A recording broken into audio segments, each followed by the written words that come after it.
마가복음 8장 22에서 26절 말씀입니다.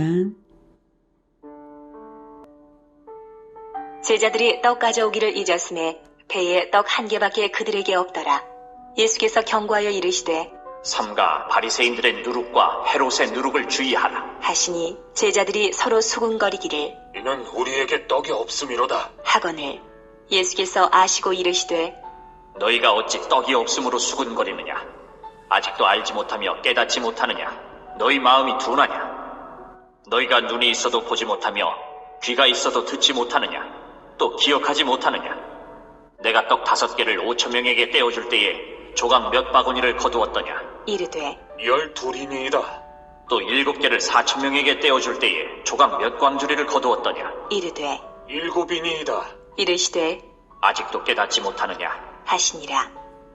벳세다의 이름에 사람들이 맹인 한 사람을 데리고 예수께 나와 손대시기를 구하거늘 예수께서 맹인의 손을 붙잡으시고 마을 밖으로 데리고 나가사 눈에 침을 뱉으시며 그에게 안수하시고 무엇이 보이느냐? 물으시니 쳐다보며 이르되 사람들이 보이나이다.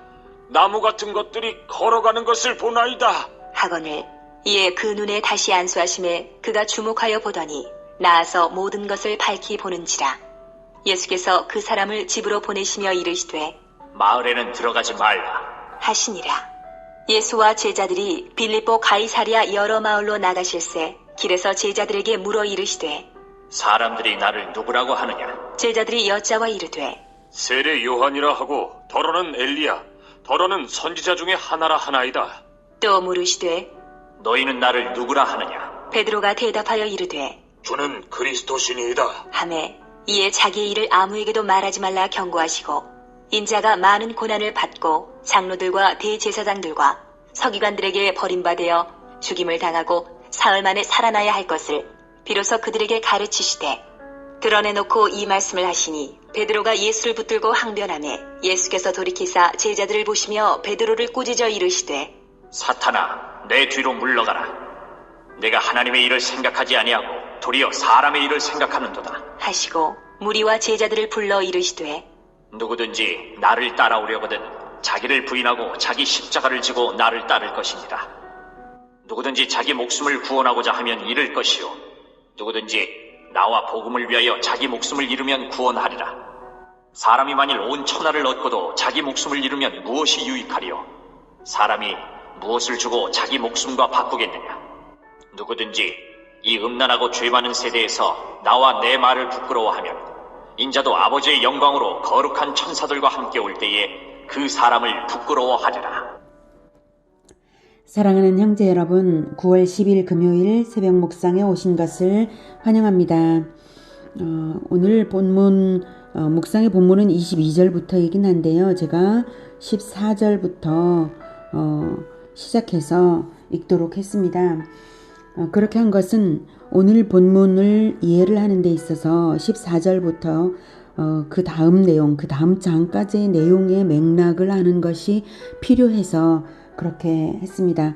먼저 지난 내용을 다시 생각을 해보면요. 지도를 보면서 말씀을 드릴게요.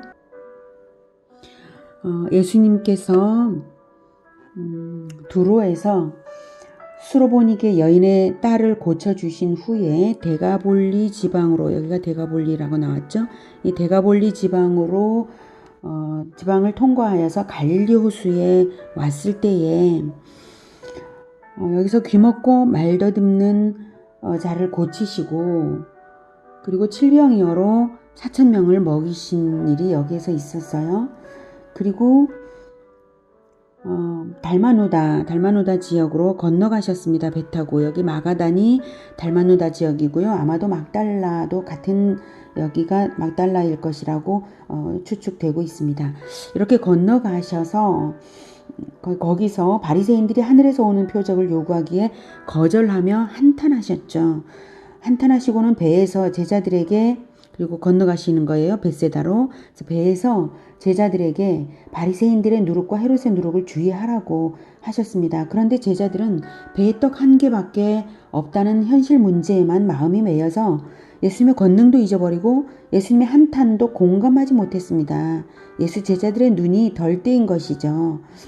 그래서 너희들 눈이 있어도 보지 못하느냐 한탄하시면서 벳세다에 도착하셨습니다. 그러니 이제 과제는 제자들의 눈을 띄우셔야 하는 것이 예수님의 과제입니다. 그래서 오늘 본문에서는 제자들을 고치시는 일련의 가르침이 계속되고 있는 거예요. 맹인 치유 이적도 제자들을 가르치시는 메시지가 들어있는 것입니다. 22절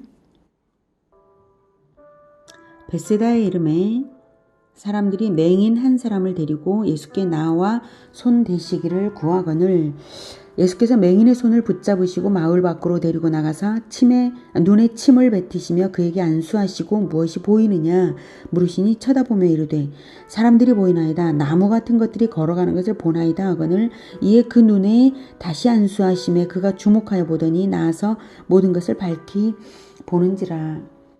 먼저 우리는 예수님의 이적을 볼 때에 이적 그 자체에서 고침받는 그 맹인 그 자체뿐 아니라 그 이적이 나를 고치시는 과정인 것을 알아야 합니다.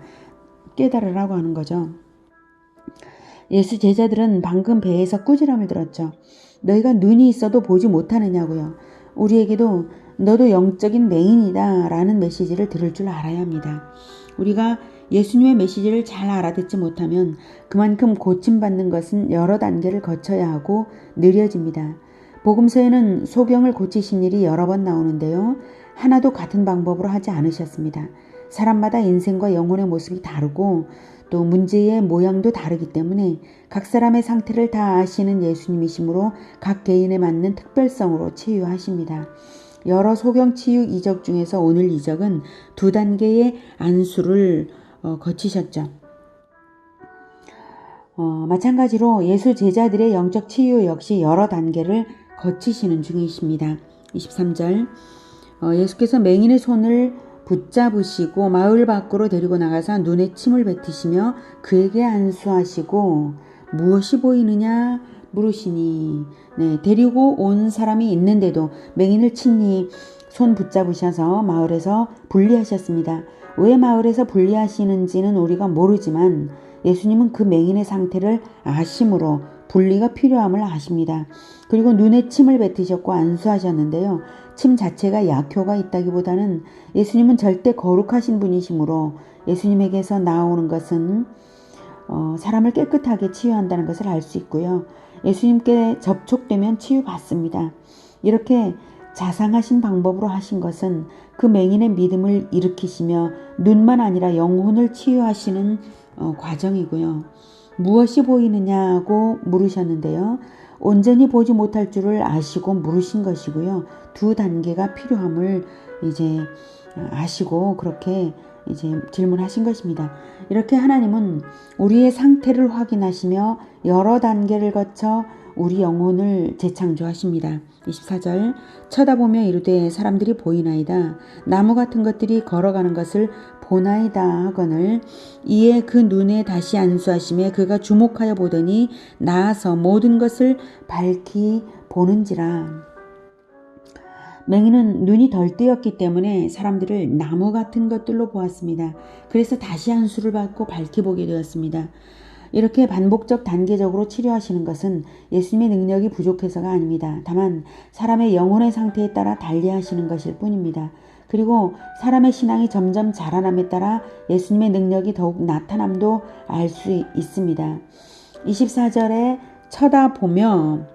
쳐다보며를 단회적으로 보는 것을 나타내는 낱말이고 이 쳐다보며의 원어가 그리고 25절에 주목하여 보더니에서는 주의 깊게 응시하되 계속적으로 보는 것을 나타내는 낱말입니다. 우리가 보아야 할 것은 바로 예수님입니다. 예수 제자들도 예수님을 바로 보고 있지 못했죠. 오병이어 기적도 받고 칠병이어 기적도 받는데도 불구하고 예수님을 제대로 보지 못했습니다. 마치 이 맹인이 사람들을 보면서도 나무 같은 것들이 걸어가는 것을 본다라고 말을 한 것처럼 예수 제자들도 예수님을 제대로 예수님으로 보지를 못하고 있었던 것입니다. 바로 늘 함께 동행을 하고 있음에도 말입니다. 우리가 보아야 할 것은 예수님인데요. 예수님의 행하심을 보되 한 번 쓱 보고 다 봤다고 할 것이 아니라 응시하여서 계속 주목하듯이 보아서 알아보는 데까지 이르러야 합니다. 그렇게 하기 위해 마을 밖으로 데리고 나가신 것이기도 합니다. 세상 소리에 마음이 분산되면 예수님을 응시하여 주목할 수 없는 것입니다. 우리가 예수님을 못 알아보는 이유는 세상 소리가 우리 마음을 흔들어 놓기 때문입니다. 제자들도 방금 전에 배에 떡이 한 개밖에 없다고 세상 방식으로 근심에 빠져들었죠. 예수님을 지속적으로 주목하지 못하고 그저 한 번 보고 잊어버리곤 했기 때문입니다. 26절 예수께서 그 사람을 집으로 보내시며 이르시되 마을에는 들어가지 말라 하시니라. 예수님은 그 사람의 상태를 아심으로 마을 밖에서 치유하셨듯이 치유 후에도 다시 마을에는 들어가지 말라 하고 집으로 보내셨는데요. 그 사람은 마을의 소리와 사람들의 시선이 그 영혼을 병들게 하고 있기 때문에 그런 것입니다.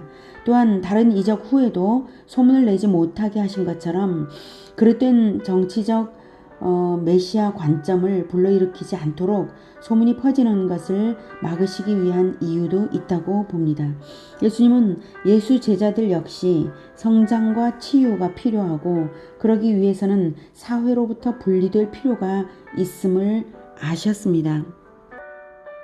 그래서 북쪽 지방인 가이사랴 빌립보 가이사랴까지 가셨는데요. 자, 여기에서 베세다에서 맹인을 치유하시고 그 다음 간 데가 여기에요. 아주 멀리 가이사랴 빌립보입니다. 그리고 그 위에는 헤르몬산이 있습니다.